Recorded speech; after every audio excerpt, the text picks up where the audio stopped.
Hey guys, on location, Dawg House, baby, from Cleveland, Ohio. Andy McNamara alongside Matt Florjancic, live and in color, in person. It's usually just over the radio. Right. Matt, it's a pleasure to be with you in Cleveland as we get ready for the Browns home opener. Now, there's no Myles Garrett, there's no Calvin Pryor, but we got Deshaun Kaiser.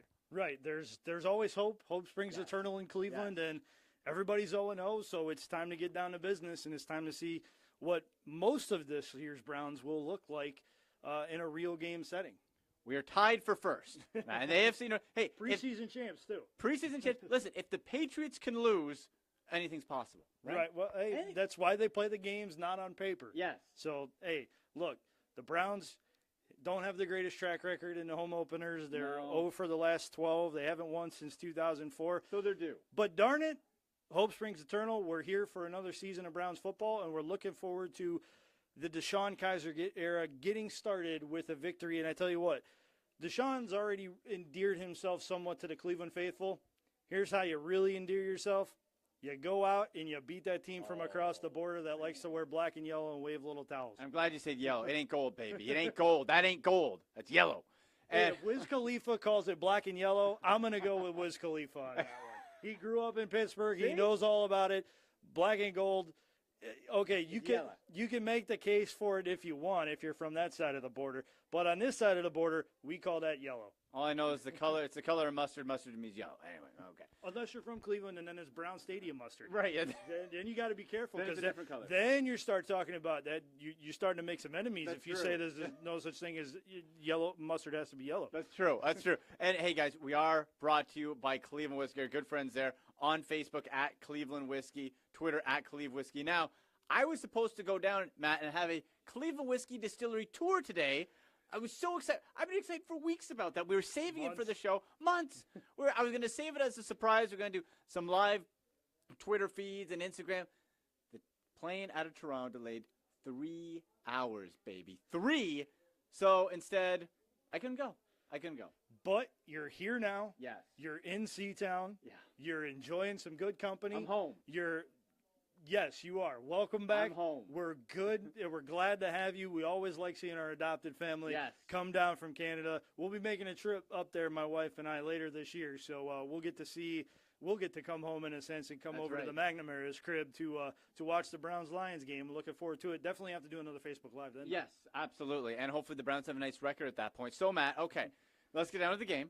All right. We have, as I said, Deshaun Kaiser, a commitment to the run by Hugh Jackson with Isaiah Crowell, so they got to feed the crow. You want to see that. Wide receiver, still a huge question mark. However, since our last show and the final roster cuts, a couple of interesting roster acquisitions. One that came from the Seahawks that Richard Sherman tweeted out was a ridiculous cut, and the Browns got him. So are you bullish on the new Browns wide receivers? Sammy Coates too? I like the newer guys better than I like the guys I watched for 6 weeks in training camp, and I'll just leave it at that. Yeah. They were young, green as grass, and it showed a lot. Corey Coleman flashed a little bit, but we're going to need him to flash a whole heck of a lot and really lead this wide receiver core because you have to come to grips with the fact, if you're a Browns fan, that Kenny Britt is going to be a big signing and name, but that's where the big signing part ends. Yeah. He's not going to be a stud guy that's going to be, this outstanding wide receiver that's going to remember how to catch 1,000 yards. Remember, he's only done that once in 8 years, and it happened to be in a contract year. Now he got that contract, as I like to say, he's going to be fat and happy and slow, and he's not going to catch a lot of balls and turn them upfield. Corey Coleman is your best big play option right now, with Sammy Coates being a 1B option because he can flat-out fly.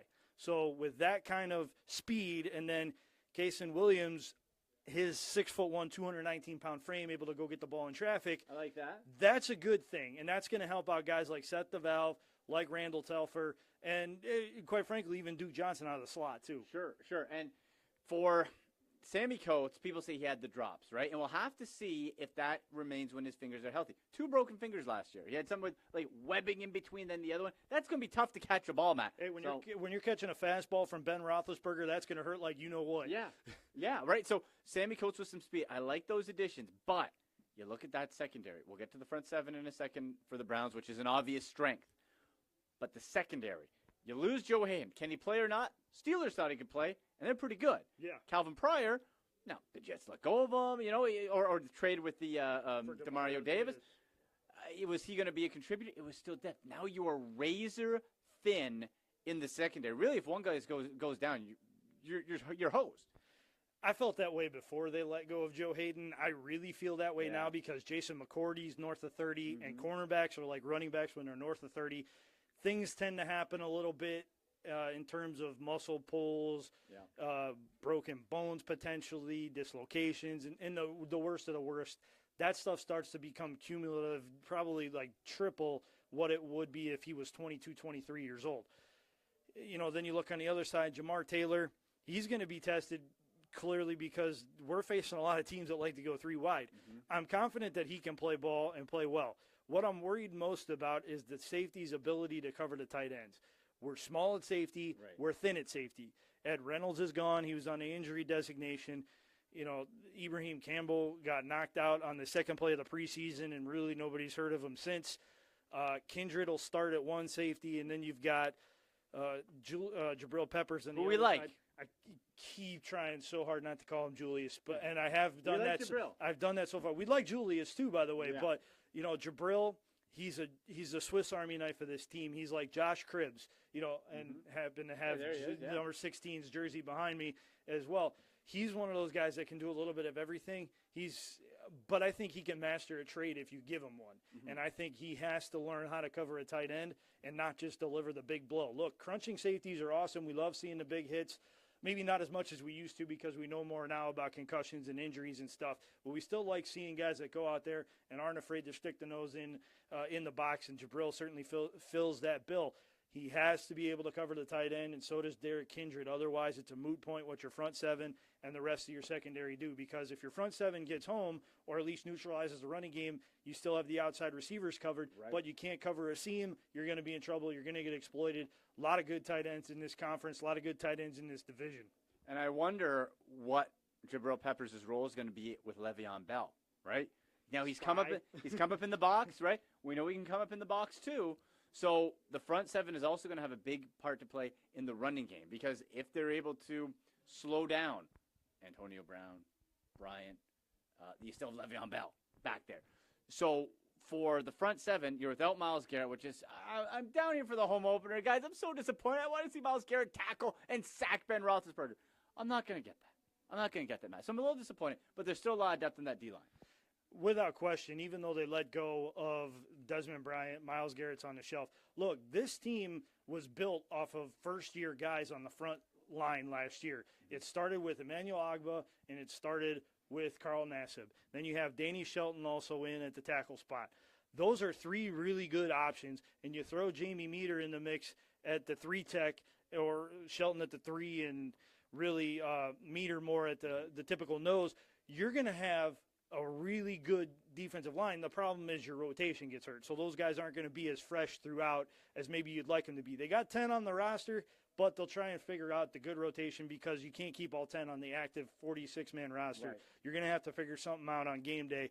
I think they'll probably keep 7 guys on the defensive line, try to rotate, maybe do a little UFO front, if you will. Keep them fresh, maybe go to a 3-man look sometimes, drop 1 in the coverage, or stick in a 4th linebacker or a 5th safety even, or a 5th defensive back even, and really try to go that route to try and keep those guys as fresh as possible. But with Garrett having a high ankle sprain, being out 4 to 6 weeks, and then still being gimped up when he gets back because you never know when that could re-bite you. Yeah. Those are things you're going to have to deal with, but I think they're in good enough shape to get through the games. Whether they can get home and get impactful plays in the backfield, that's where they're going to miss Garrett the most. They're going to have to make a lot of plays at the line of scrimmage and down the field without Garrett's presence because there's nobody to draw that double team, and sometimes even a chip from the back, which acts as a third guy that he accounts for in a triple team.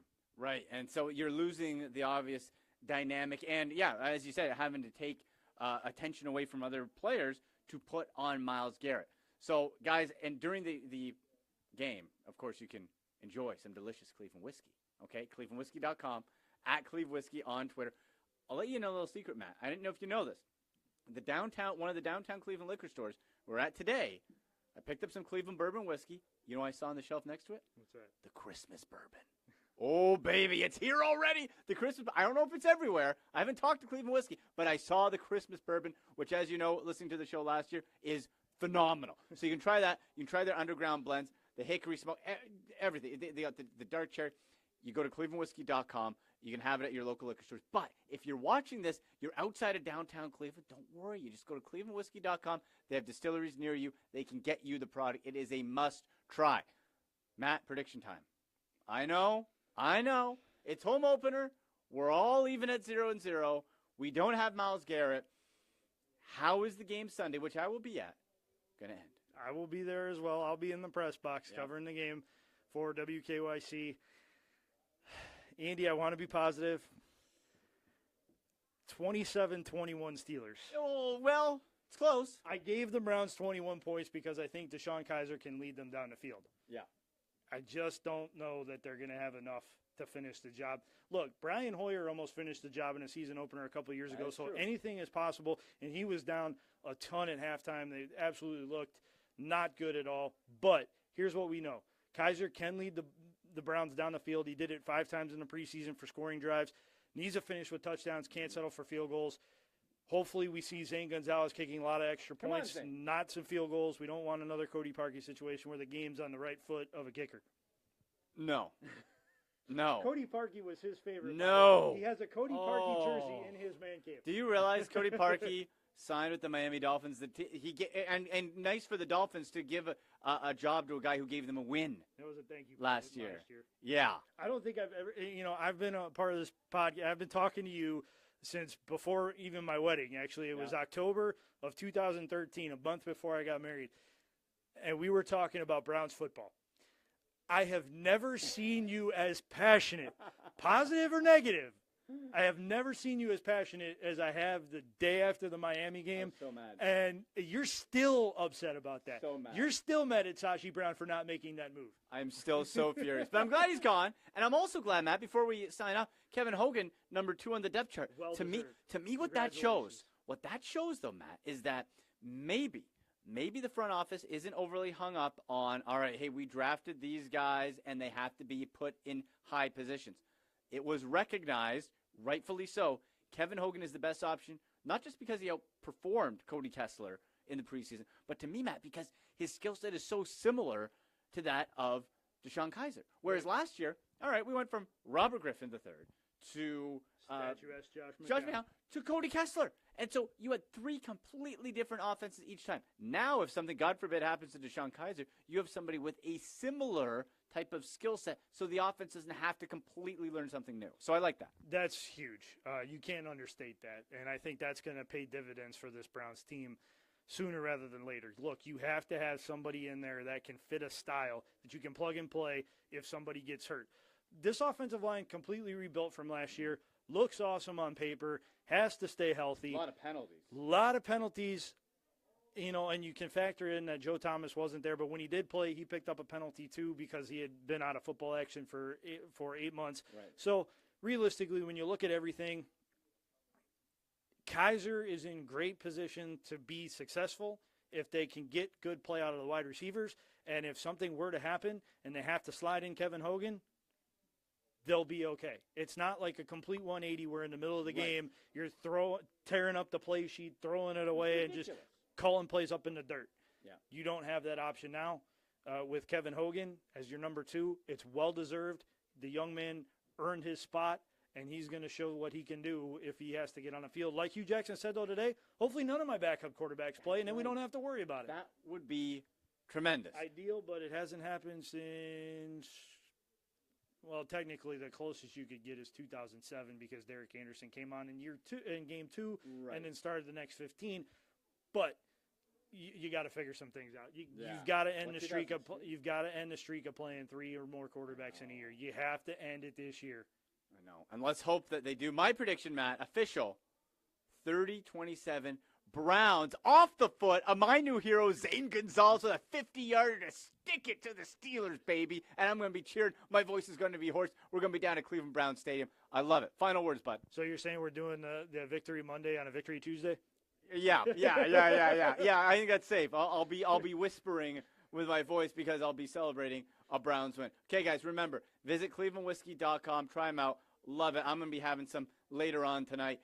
Follow Matt on Twitter, at Matt Florjancic, myself, at AndyMC81, and get all of the Browns preview articles and reads that you need. WKYC.com/sports. Yep.